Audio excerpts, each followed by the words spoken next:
Olá! Hoje a gente vai dar uma olhada mais de perto em alguns materiais que, nossa, usamos todo santo dia: tecidos, plásticos e baterias.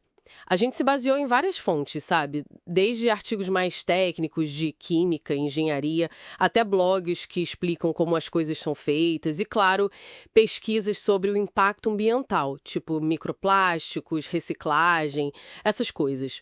A ideia aqui é entender o básico mesmo, como são produzidos, o que diferencia um do outro e o ponto crucial, para onde eles vão depois que a gente usa. E o impacto disso tudo, né? Principalmente na reciclagem. Vamos lá. Começando pelos tecidos. É uma variedade incrível, né? Tem os naturais, tipo algodão, seda, que são super confortáveis, mas amassam que é uma beleza. E aí vem os sintéticos, tipo poliéster. Duram muito, super resistentes, mas às vezes esquentam ou dão aquela estática chata. E ainda tem os artificiais, como a viscose, que são feitos a partir da celulose, que é natural. Exatamente. E olha, o processo para fazer um tecido é bem complexo, viu? Não é só tecer. Tem a fiação, transformar a fibra em fio, depois a tecelagem e uma etapa-chave que pouca gente conhece, a engomagem. Engomagem, o que é isso? É tipo passar uma goma, geralmente à base de amido, nos fios de urdume, os que ficam esticados no tear.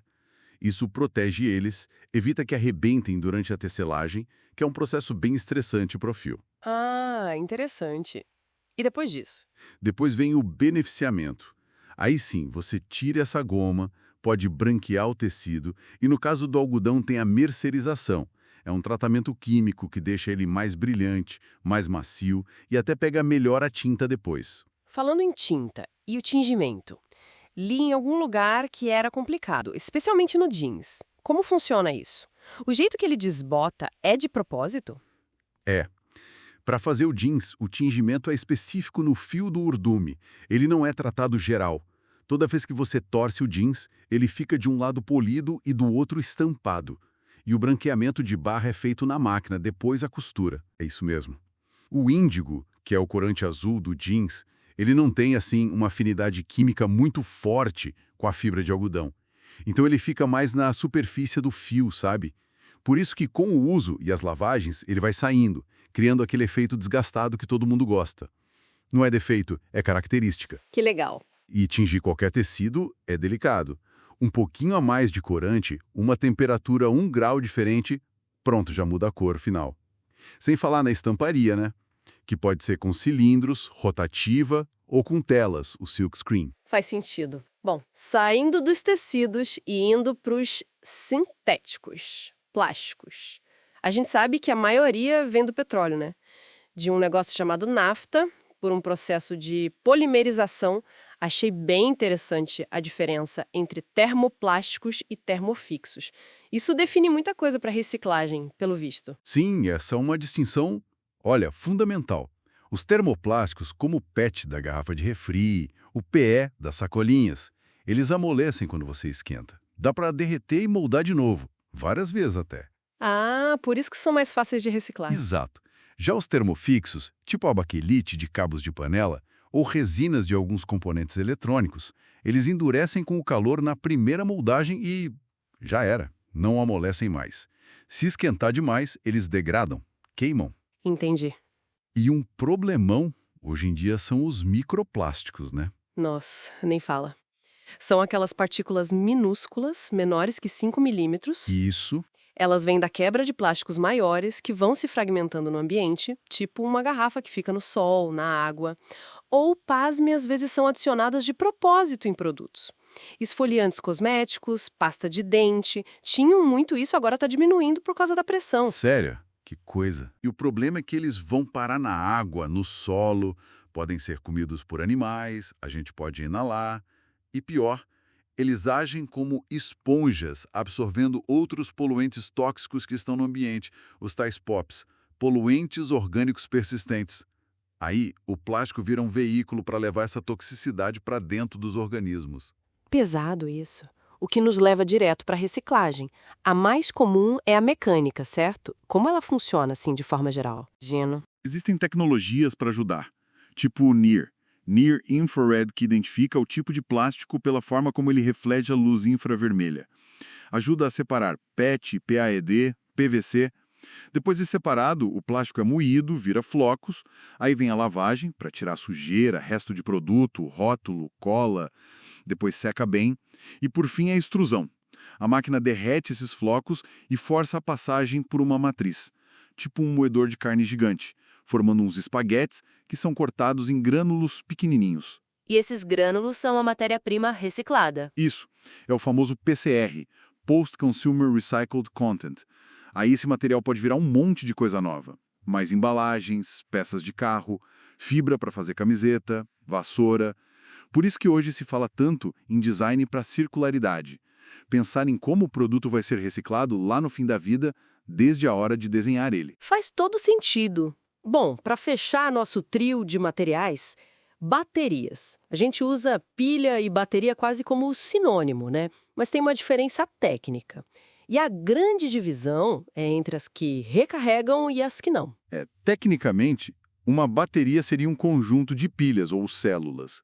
Mas no dia a dia, a gente mistura mesmo. O importante é saber que tem as primárias, que são as não recarregáveis.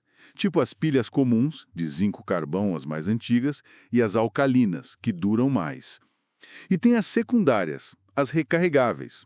A bateria de chumbo ácido do carro é um exemplo clássico. As de níquel-cádmio, que eram comuns, hoje menos, e as onipresentes de íons de lítio, né? Celular, notebook, ferramentas sem fio, agora carro elétrico. E a química por trás delas varia muito, né? Demais. As de zinco-carvão mais antigas podiam ter metais bem problemáticos, como mercúrio, cádmio, chumbo. Hoje tem legislação, tipo a Resolução CONAMA 257 aqui no Brasil, que limita muito isso. As alcalinas já são bem melhores nesse aspecto. As de íons de lítio que dominam hoje funcionam com a migração dos íons de lítio entre o eletrodo negativo, geralmente grafite, e o positivo, que pode ser óxido de cobalto, de manganês, de ferro, fosfato. Envolve materiais valiosos como lítio, cobalto, níquel, mas também eletrólitos que podem ser inflamáveis, o que é um desafio. E a reciclagem? Com tanto eletrônico e agora carro elétrico, isso deve ser um ponto bem crítico. É extremamente crítico. E tem um paradoxo muito interessante aí. Pega a bateria de chumbo ácido do carro. É uma tecnologia antiga, relativamente simples na química. Sabe qual a taxa de reciclagem dela em lugares como Europa e Europa? Deve ser alta por causa do chumbo, né? Altíssima, coisa de 99%. Existe uma infraestrutura super estabelecida, logística reversa funciona bem, o chumbo é valioso e recuperado eficientemente. É quase um modelo de economia circular para uma tecnologia antiga. Nossa, 99%? Impressionante. Pois é. Agora, ironicamente, pega as baterias de íons de lítio, cheias de materiais valiosos lítio, cobalto, níquel, que estão ficando cada vez mais caros e com questões geopolíticas envolvidas na extração. A taxa de reciclagem delas é Baixa, imagino. ridiculamente baixa, muitas vezes abaixo de 5%, em alguns lugares menos de 1%. Menos de 1%. Mas por quê? Vários motivos. A química é bem mais complexa que a do chumbo ácido. São muitos materiais diferentes, muito grudados uns nos outros. Separar isso é difícil, caro. Os eletrólitos são inflamáveis, exigem cuidado extra no transporte e processamento. Falta tecnologia de reciclagem eficiente e barata em larga escala.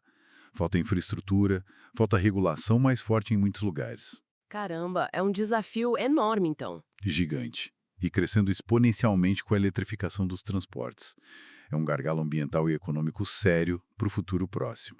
Então, para a gente amarrar tudo isso, vimos que por trás da nossa camiseta, da embalagem do iogurte, do celular no bolso, tem uma ciência danada, processos complexos e desafios ambientais bem grandes.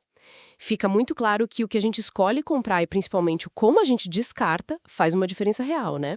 Os famosos 3 R's, reduzir, reutilizar e reciclar, continuam super importantes. Sem dúvida alguma. E acho que fica uma reflexão para a gente levar, sabe? Se um pedaço de plástico pode levar centenas de anos para se decompor na natureza, como a gente viu nas fontes, e se a reciclagem de tecnologias novas e essenciais, como as baterias de lítio, ainda está engatinhando, como é que a gente vai alinhar a inovação que a gente tanto precisa com a sustentabilidade que é, vital? Que tipo de mudança a gente precisa? É mais infraestrutura? É tecnologia? Ou é talvez uma mudança mais profunda, cultural mesmo, na nossa relação com o consumo e o descarte? Como a gente pode, de fato, fechar o ciclo desses materiais para não deixar uma conta impagável para as próximas gerações? Fica aí para a gente pensar.